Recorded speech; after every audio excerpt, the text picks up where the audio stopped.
क्या बिना प्रोडक्ट के वेट लॉस नहीं हो सकता है? हो सकता है। फिर आप लोगों का सवाल ये रहता है कि आप लोग जो हमारा डाइट प्लान बनाते हैं, हम लोगों को जिन भी क्लाइंट का फैमिली मेंबर्स का डाइट प्लान डिज़ाइन करके देते हैं, तो खाने को रिप्लेसमेंट कर देते हैं। सुबह का शाम का खाना कट करते हैं। तो लोग पूछते हैं कि सर आप हमारा खाना कट कर देते हो, ऐसे तो हम घर बैठे ही वेट लॉस कर लेंगे। आप प्रोडक्ट क्यों देते हो? बिना प्रोडक्ट के वेट लॉस नहीं हो सकता है क्या? हो सकता है। लेकिन अब आपको ये समझना होगा कि आपका जो फैट वेट है, वो क्या है? क्योंकि आप फैट घटाना चाहते हो। जब फैट वेट है कि स्टोरेज कैलोरी है वो फैट में कन्वर्ट हो जाती है। जैसे कि मान लीजिए आपके बैंक बैलेंस में 5,000 रुपए है, तो वो आपका पैसा है। लेकिन आपके बैंक बैलेंस में 1.5 लाख रुपए है और 1 लाख रुपए को फिक्स डिपॉजिट कर दिया। अब वो 1 लाख रुपए नहीं है, वो 1 लाख की एफडी है। यानी कि एफडी कितनी हुई? 1 लाख की। तो उसका नाम क्या होगा? एफडी। इसी प्रकार से एनर्जी इन फूड, फूड में जो एनर्जी है, जो कैलोरी है, वो कैलोरी जब आपकी बॉडी के अंदर स्टोरेज फिक्स डिपॉजिट हो जाती है, तो उसको बोलते हैं फैट। अब वो आपको फैट घटाना है, तो उस फैट का जो हम कैलकुलेशन करेंगे कि भाई वो कितना है, तो जब 1 किलो आप फैट वेट देखेंगे 7,700 कैलोरी का होता है। यानी कि 7,700 कैलोरी या तो आप अपनी बॉडी से बर्न करें या कट करें।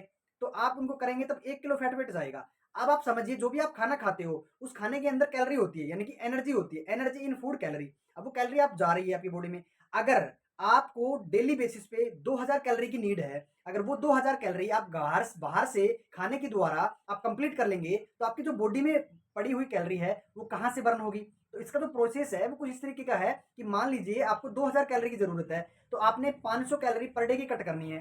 ठीक है?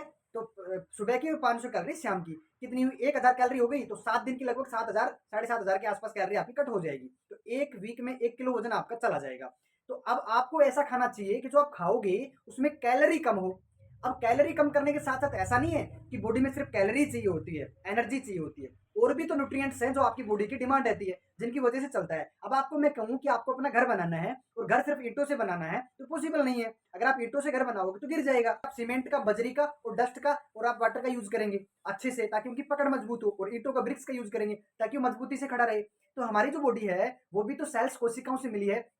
सबसे छोटी इकाई सेल्स, फिर की नीड भी तो होती है ना, उनको खाना चाहिए। वो निर्जीव नहीं है, सजीव है। क्या क्या खाना चाहिए? प्रोटीन भी तो चाहिए ना कैलोरी के साथ। आपका फोकस होना चाहिए न्यूट्रिशन पे, यानी कि प्रोटीन मेरा पूरा हो, कार्ब्स मेरा पूरा हो। आपको फैट भी, आपको good fat, omega 3 fatty acid है ना, सैचुरेटेड फैट आपको बिल्कुल कम मात्रा में लेना है। फाइबर भी लेना है। अब आंतों की हेल्थ के लिए फाइबर नहीं लोगे तो आप लोग समझिए कुछ ऐसा खाना आपको मिल जाए जो साइंटिफिकली इस तरीके से डिजाइन हो कि न्यूट्रिशन तो भरपूर मात्रा में हो और कैलोरी कम हो। तो जो न्यूट्रिशन तो जाएगा बॉडी के अंदर, वो आपको ताकत देगा, स्ट्रेंथ देगा। लेकिन जो कैलोरी नहीं जाएगी, एनर्जी नहीं जाएगी, जो फिक्स डिपॉजिट है वो एफडी खर्च होने लग जाएगी, वो फैट खर्च होने लग जाएगा। अगर आपको एक्चुअल में अपना फिटनेस चाहिए तो आप लोग कमेंट बॉक्स में कमेंट करके आप हमसे अपना पर्सनली कंसल्टेंसी कर सकते हैं। Thank you so much. Video अच्छी लगी तो लाइक करना, चैनल को सब्सक्राइब कर लेना। इस तरीके की जानकारी आपको मिलती रहती है।